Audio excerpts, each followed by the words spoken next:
sumasa atin ang Diyos. Hindi lang natin kasama, nasa kalooban natin, nakikiisa sa ating espiritu. Diyos na kapisan, kasama, kasambahay natin. Genesis 1:27, nilalang ng Diyos ang tao ayon sa kanyang larawan. Napakadalas po nating banggit-banggitin ang reference na ito, sapagkat ito ang isang kauna-unahang pinakamahalagang katunayan at katotohanan na isinaad sa Biblia, na ang tao nilalang sa wangis ng Diyos. The Spirit of God is in man.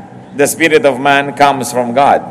Genesis 2:7, ginawa ng Panginoong Yahweh ang tao mula sa alabok, hiningahan niya sa ilong at nagkaroon ito ng buhay.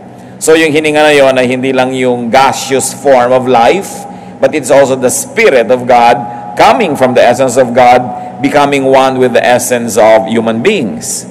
Unang Korinto 3:16, hindi ba ninyo alam na kayo'y templo ng Diyos at naninirahan sa inyo ang Kanyang Espiritu? Naninirahan, kapisan, kaisa, suma sa atin ang Diyos. Ano ang kinalaman niyan sa atin pong pag-aaral? Sapagkat kung ano ang pakitungo sa Diyos, ay siya ring pakitungo sa sarili. Kung ang Diyos ay nakikipisan sa atin, kung ang Espiritu ng Diyos ay nasa atin, pwede bang may gawin ka sa Diyos na hindi mo rin ginawa sa iyong sarili?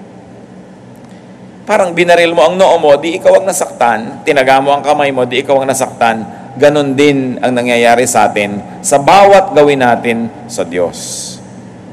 Kung minamahal mo ang Diyos, minamahal mo ang iyong sarili. Tinatalikuran mo ang Diyos, kanino ka tatalikod? Di sa sarili mo rin dahil sa iyo nakikipisan ng Diyos. Wala tayong pwedeng gawin sa Diyos na hindi tayo ang aani at hindi tayo ang tatablan noon. Sa atin din mangyayari yon. Pangalawang Samuel 7:1-2. Dahil si David ay nakatira sa isang palasyo, nais din niyang ipagpagawa ng palasyo yung kabanang tipan na sagisag ng presensya ng Diyos. Si David ay panatag ng nakatira sa kanyang palasyo. Sa tulong ni Yahweh, hindi na siya ginagambala ng kanyang mga kaaway. Tinawag niya si Nathan at sinabi, ang tahanan ko yari sa cedar, samantalang nasa isang tolda lamang ang kaban ng Diyos. Nahalata ni David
na maganda ang trato niya sa sarili niya, pero parang hindi kasing ganda nun ang pagtrato niya sa presensya ng Diyos.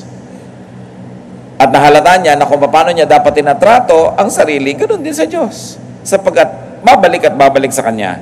Kaya siya ay nagplano na magpagawa ng higit lalong mainam na kanlungan noong kaban ng tipan. He was of course trying to improve the situation wherein the Ark of the Covenant might be housed more appropriately, because he was only a human king and yet he lived in a palace.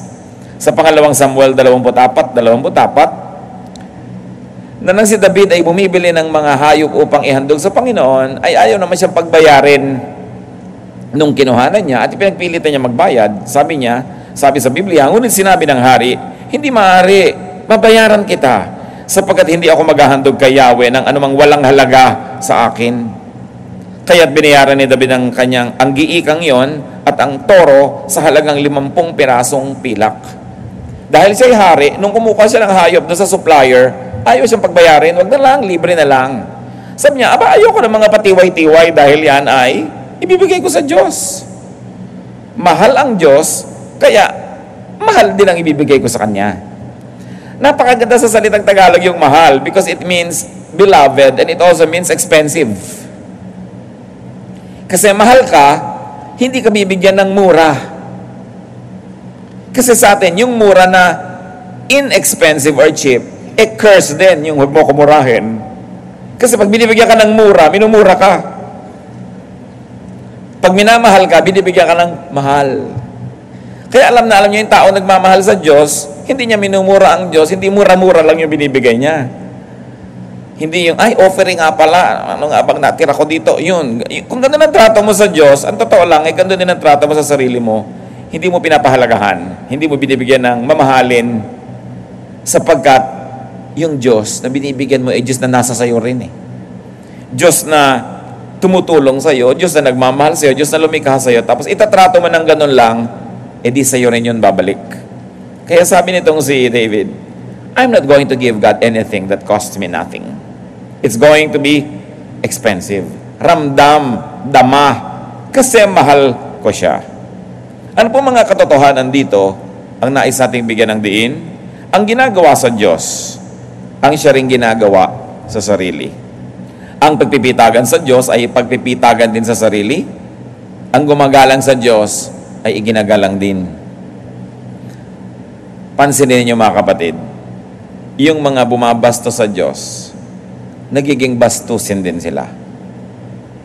Yung mga tumatalikod sa Diyos, tinatalikuran din sila ng maraming magagandang bagay. Yung nagpapahalaga sa Diyos, pinapahalagahan din niya ang sarili niya. Nakakita ka naman ng tao nagpapahalaga sa Diyos, tapos naglalakad ng hubot-hubad sa kalye. So niya, mahalaga sa akin ng Diyos, tapos bumulwak na yung dibdib niya sa lalim ng kanyang neckline. Hindi, nagpapahalaga ka sa Diyos, ang nagiging ending, pinapahalagahan mo rin yung katawan mo eh. Kasi kahit hindi mo iniisip yan, kahit hindi ka conscious, alam mong nananahan sa iyo ang Diyos. Kaya yung tao nagpapahalaga sa Diyos, pati sa pagkain, hindi nagtitira ng kung ano-ano, hindi burara sa mga gamit. Kasi ang Diyos is God of order. Because the moment you turn your back on God, then you turn your back on the decent part of yourself. Because God is your decency. God is your cover. God is your respectability. And the moment you don't respect God, the first thing you do is disrespect yourself. Tingnan ninyo ang mga tao na tumatalikod sa Diyos. Ang una-una rin tinatalikuran nila yung sarili nilang morality, sarili nilang urbanity, sarili nilang respectability. Because the moment you harm God, you harm yourself. Because God is in you. Marcos 8:38, in a very graphic way, Jesus demonstrated it. Kapag ikinahiya ninyo ako at ang aking mga salita sa harap ng mga taksil at makasalanang mga tao sa panahong ito, ikakahiya rin kayo ng anak ng tao pagparito niya na taglay ang dakilang kapangyarihan ng kanyang ama at kasama ang mga banal na anghel. So sinasabi ni Lord, ginagawa mo sa akin, gagawin ko sa iyo. Ikinakahiya mo ako sa mga tao, pagdating ko para maghukom, ikakahiya din kita. Pero itinataas mo ako, itataas din kita. Pinapahalagahan mo ako, pahalagahan din kita. Kaya ang nagpapahalaga sa Diyos, nagpapahalaga rin sa sarili. Nakita niyo yung tao na inalihan ng masasamang espiritu? Nung pinuntahan ni Jesus, siya'y hubot-hubad, napaka-wild, ikinakadena, nilalagot lang niya yung mga kadena, nakatira siya doon sa kasama ng mga patay, sa mga libingan. Pero nung naramdaman na niya ang kapangyarihan ni Kristo at siya ay nahipo ng kapangyarihan ito, anong unang napansin ng mga tao? Matino na siya, hindi na siya wild. At siya'y nakadamit na, hindi na siya hubot-hubad. Sapagkat ang taong natututong magpahalaga sa Diyos, consequently, automatically, inevitably, pinahahalagahan din ang sarili. Kaya kung inihampas-hampas mo lang yung katawan mo sa 4 na sulok ng Pasay, nung hindi mo kilala ang Diyos, ngayon ikaw ay nasa Diyos na, pinapahalagahan mo na yon. Pinapahalagahan mo na ang iyong oras, pinapahalagahan mo na ang sinasabi mo, saan ka nagpupunta, saan ka nakikita, kasi pinapahalagahan mo yung Diyos. Ang pagtataas sa Diyos ay pagtataas din sa sarili. At napapabuti ang sumusunod sa Diyos. Jeremias 7:23, sinabi dito ng Diyos, subalit inutusan ko silang sumunod sa akin upang sila'y maging aking bayan at ako naman ang kanilang magiging Diyos. Sinabi kong mamumuhay sila ayon sa ipinag-uutos ko at magiging maayos ang kanilang pamumuhay. Napaka-inconsistent yung nagsasabi siya, nasa Panginoon, tas ang gulo ng buhay. Liban na lang yung gulo na yan ay tira-tirahan pa nung dating gulo nung wala pa sa Panginoon at inaayos-ayos pa, understandable. Pero yung nasa Panginoon ka na, imbento ka pa ng imbento ng mga bagong gulo, hindi yata bagay yon. Kung talagang pinapahalagahan ng Diyos na Diyos ng kapayapaan at Diyos ng kaayusan, na pagpapala ang mga sumusunod sa Diyos. Awit 89:15, mapalad ang taong sa iyo'y sumasamba.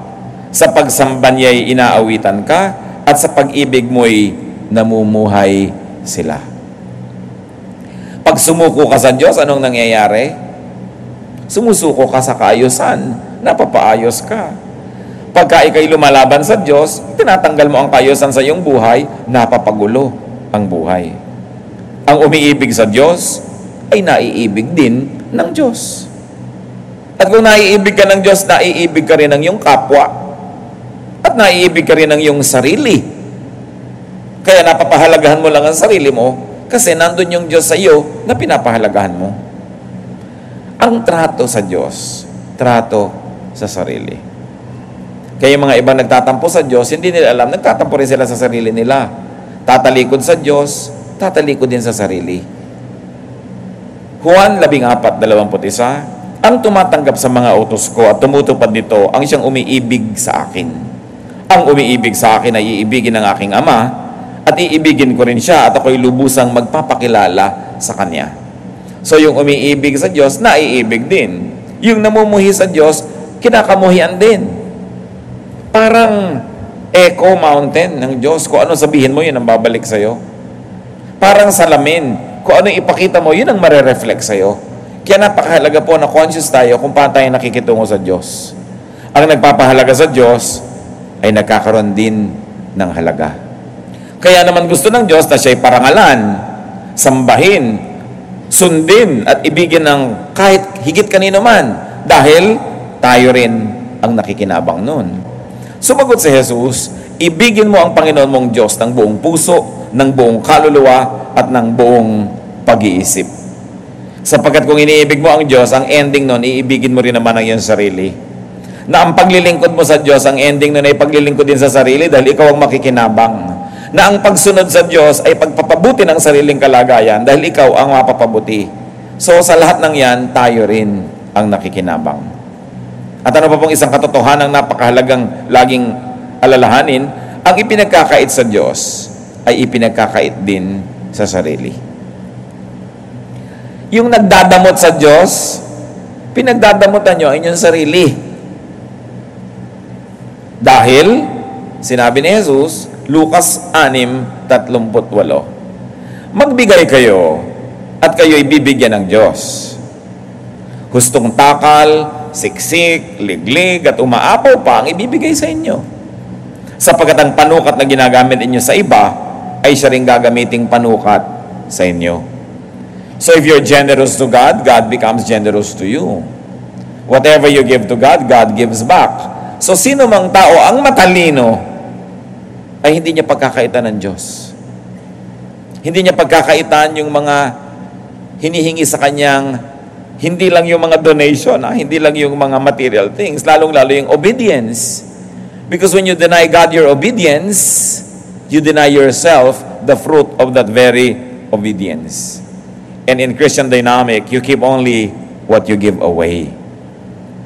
And you lose what you try to keep.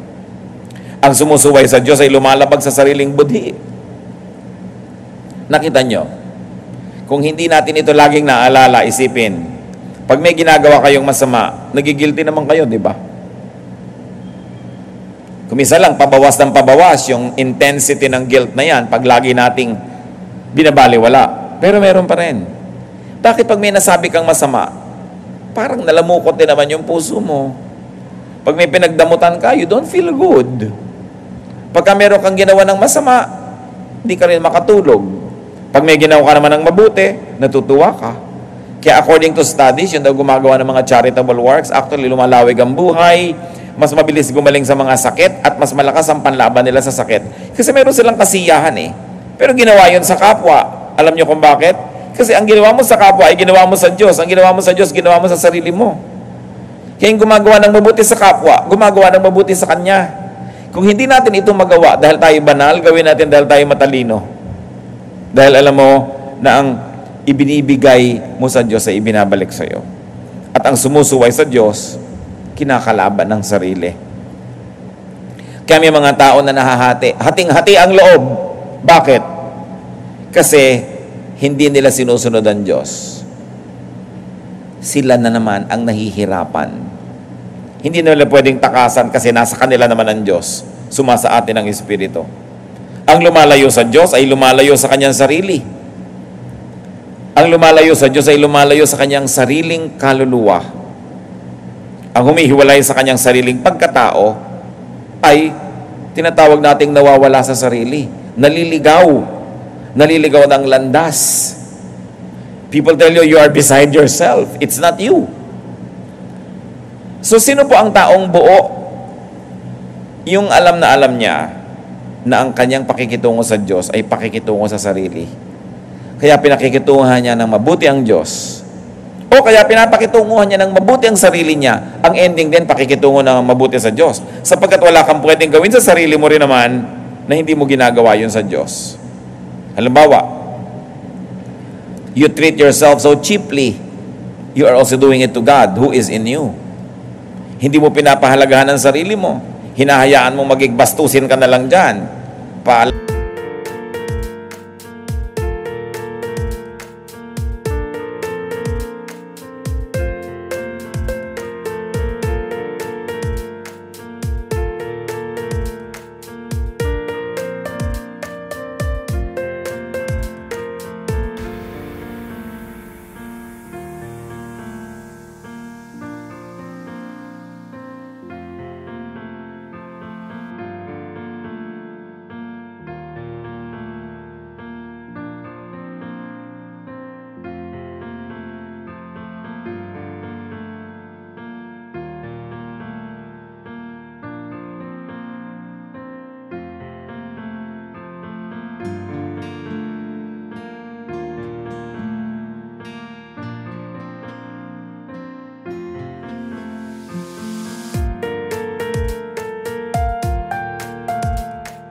Lasing-lasing ka dyan, walang gumagalang sa'yo, kinakaladkad mo rin sa ganong pagkababa ang imahe ng Diyos, ang Espiritu ng Diyos na nasa iyo. Kaya ang mga kasunod nun, mga hirap ng buhay, gulo, mga kasakitan. Ang pakikitungo rin sa kapwa ay siyang pakikitungo sa Diyos, tulad ng binabanggit natin. Ang kapwa-tao rin naman natin ay pinipisanan ng Espiritu ng Diyos. Mateo 25:40. Sasabihin ng hari, tandaan ninyo, nang gawin ninyo ito sa isa sa mga alagad ko, siya man ay pinakahamak, ako ang inyong tinulungan. So what was the Lord saying? Whatever you do to the least of these, you do to me. So, gusto nating maging mabuti sa Diyos? Maging mabuti tayo sa ating kapwa. Maging mabuti tayo sa ating sarili. O baligtad rin, gusto mong maging mabuti sa sarili? Maging mabuti ka sa kapwa. Maging mabuti ka sa Diyos. Napakaganda ng Tagalog dyan, kapwa-tao. Ibig sabihin, ikaw ay ako rin. Ako ay ikaw din. Wala akong pwedeng gawing masama sa iyo na hindi rin ako maapektuhan. Wala akong pwedeng gawing pag-ignore sa iyo na hindi rin ako yung na-ignore. Ang trato sa Diyos, ang trato sa kapwa, ay siya rin pagtrato sa sarili. Efeso 4:6, iisang Diyos at Ama nating lahat. Yun ang tawag sa Diyos. No? Siya ay higit sa lahat, kumikilos sa lahat, at nananatili sa lahat. That's why courtesy is a very high form of religion. Yung ikaw ay magagalangin sa kapwa, naiisip mo siya, nagmamalasakit ka, meron kang pagmamahal, pagbubukod tangi sa kapwa. Napakataas na relihiyon yun kahit hindi ka pala simba. Sapagkat ang pagtrato mo sa kapwa ay pagtrato mo rin sa Diyos. Alam nga namang dasal ka ng dasal, dipa ka ng dipa, taas-taas ka ng kamay. Pagkatapos, hindi mo naman pinapahalagahan ng iyong kapwa. Ini-ignore mo siya o sinasaktan mo siya. Anong uri ng relihiyon? Hati ka. Kasi kalahati ng sarili mo, sumasamba ka sa Diyos. Kalahati, sinisira mo ang kapwa mo na tinatahanan din ng Diyos, edi sinasaktan mo rin ng Diyos. Napakahalaga po mga kapatid na ating mithiin sa buhay yung maging buo. Yung sinasabi mo at iniisip mo, pareho. Yung tinuturo mo at ginagawa mo, pareho. Bagamat hindi tayo perfect, kung minsan tinuturo natin, hindi natin lubos na nagagawa. Pero at least mataas naman dapat ang grade mo dyan kahit hindi perfect. Papunta ka towards perfection. Dapat buo. Mahal mo ang Diyos tapos kinakamuhan mo yung kapwa. Kaya nga sabi sa Bible, if you say you love God but hate your brother, you're a liar. Dahil iisa yun eh. At tayo po ba nakarating na doon sa punto na nakita nating iisa yan? Na itong mabuting tao, itong masamang tao, iisa rin yan, member din yan ng katauhan. Kaya si Jesus sabi niya, pag ninakawan ka ng jacket, ibigay mo pa yung t-shirt mo. Kasi sabi sa kanya, mabasama yan at mabuti, bahagi yan ng buong isang katauhan. Bagamat iniingatan mo naman sarili mo na madamage ng masasamang tao, pero kahit masama siya, ginagawan mo pa rin ng mabuti. Kasi yun ang ginagawa ng Diyos. Gumagawa siya ng mabuti sa masasama. Iniligtas niya tayo while we were yet sinners. Hindi naman tayo iniligtas ni Jesus nung mabuti tayo eh. Bumuti lang tayo dahil nailigtas na. Kaya napaka-importante nakikita mo yung oneness with other people and oneness with God. Oneness with nature. May mga relihiyosong tao tapos hindi naman nila inaalagaan yung ilog. Dasal sila ng dasal but they are polluting the oceans. Ang Diyos, ang lumikha nun, siya ang nag-design ng balance ng nature, tapos ini-imbalance mo, tapos dasal ka ng dasal sa Diyos, hindi ba hati ka nun? Parang hindi ka consistent. At ang Diyos, sa Biblia, laging gusto niya yung isa, buo. Pag i-describe pa nga ni Jesus siya at ang Ama, kami isa. No? Lagi ang gusto niya, kayo, pag nagkakaisa, didinggin ng langit ang inyong panalangin. Kung ikaw mismo sa sarili mo, hati. Hindi maganda ang trato mo sa Diyos. Sa actual life, pero sa salita, sa praise and worship, ang ganda-ganda, di hati ka nun. Kaya sa ating kapwa, mga kapatid, makiramdam, magmahal, makiisa. That, let me say again, is a very high form of religion. Mateo 22:39, ibigin mo ang iyong kapwa, gaya ng pag-ibig mo sa iyong sarili. Magandang goal yan. Siguro sa buhay na ito, bihira yung makaka-perfect score kung meron man bago mamatay na talagang naibig niya yung kapwa niya tulad ng pag-ibig niya sa sarili niya. Pero ang mahalaga, over the days, the weeks, the months, the years, umaasenso tayo dito. That we are finding ourselves falling more and more in love with people, that there's more and more room in our hearts to love people and to love very especially the unlovable. Normal naman na mahalin mo yung kaibig-ibig, pero yung mahalin mo yung nakakainis, yun na yata ang spirituality. Na tayo'y minamahal ng Diyos kahit tayo nakakainis. Sa palagay nyo ba, hindi kayo nakakainis sa Diyos? No? Mga ugali natin, mga paulit-ulit natin mga kamalian, nakakainis yan, pero mahal tayo ng Diyos. Maulit man lang natin yon kahit na in a much lesser degree, na minamahal din natin yung nakakainis. Hindi yung, ang tugod mo sa nakakainis, mainis ka na nga. The only reaction mo dun sa masama, masama ka na rin. Nasaan yung Espiritu ng Diyos? Yung mai-translate natin yung mga, kung ano-anong mga religiosity sa ganong actual life.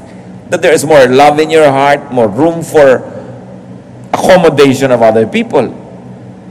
Unang Pedro 2:17, igalang ninyo ang lahat ng tao at mahalin ang mga kapatid kay Kristo. Hindi sinabing, hayaan mo na bastusin ka ng mga bastos, pero ang sabi, kahit bastos siya, igalang mo. Ikaw ang pinag-uusapan, hindi siya. Kulang siya ng kagandahang asal, pero ang tanong, ikaw ba kulang din? Dahil hindi ko kumukulang siya, excuse mo na nakulang ka rin. So balik tayo sa ating original na pinag-uusapan, ang pakikitungo sa Diyos. Kumusta mga kapatid, ang pakikitungo natin sa Diyos? Kung minsan dadalaw lang yung pastor sa bahay nila, hoy, alisin niyo yung mga astray, darating si pastor. No? Ang Diyos nandun araw-araw, bali wala na sa'yo yon. Yun ang sinasabi natin. Paano nga ba itinatrato yung Diyos? Kung minsan meron kang ginagawa ng mga kabalastugan, pero dumating ang boss mo o dumating ang nanay mo, itatago mo yun dahil gusto mong igalang yung presensya nung dumating. Ang Diyos laging nandyan. Paano mo tinatrato yung presence niya? Patuloy ba tayong gumagawa ng mga pinandidirihan niya? Alam niyo kung bakit yan masama, yung gumagawa ka na nakakadiri sa Diyos? Hindi ka naman iniiwan ng Diyos Doon di tinitiis na lang niya yung nakakadiri. Mabuti pa tayo, pumunta ka sa isang banyo, ang dumi-dumi, isara mo uli, umalis ka, di tapos ang kwento. Meron ka nakita biglang nakakadiri, timingin ka sa iba, yung Diyos, may iwan ka ba nun? God fills heaven and earth with His presence. So, how do you minister to God? Na pinapaganda mo, inaayos mo yung kapaligiran mo, yung buhay mo, yung puso mo, yung isip mo na nababasa rin niya, nandun din siya, para hindi siya mandiri. Do we give God pleasure? Yung alang-alang sa Diyos, linisin natin ito. Ayusin natin ito dahil ayaw ito ng Diyos. Yung merong magugulong bahagi ng buhay natin, nasa mo, alang-alang sa Diyos, iayos natin ito. Kasi ayaw niyan yan eh. Yung parang ayaw ng nanay ng ganyang ayos, darating siya, ayusin natin ito. Ganyan tayo, meron tayong respeto sa ating kapwa. May darating na bisita, nagmamadali kang ayusin ang bahay kasi gusto mong igalang yung bisita mo. Do we give God that same treatment? Or because God is invisible, we forget that He is around, and therefore we become insensitive to God's sensibilities. And we offend God left and right. Honor God, and you honor yourself. Wala kayong makikitang tao na talagang totoo na binibigyan niya ng parangalang Diyos na siya man ay hindi nagiging marangal. Kasi pag pinaparangalan mo ang Diyos, una ka nang nagiging marangal din. Pagka pinapahalagahan mo siya, nauuna na rin pahalagahan mo ang iyong sarili. Hindi mo inilalagay sa alanganin, hindi mo inilalagay sa kahihiyan hanggat maaari. Hindi mo inilalagay doon sa posisyon na ikaw ay magiging parang walang halaga. Pinapahalagan mo ang sarili mo. You begin to value your dignity, that you don't sell your honor just for a little pleasure or for some money. May pagpapahalaga. Violate God and you violate yourself. Wala tayong nakita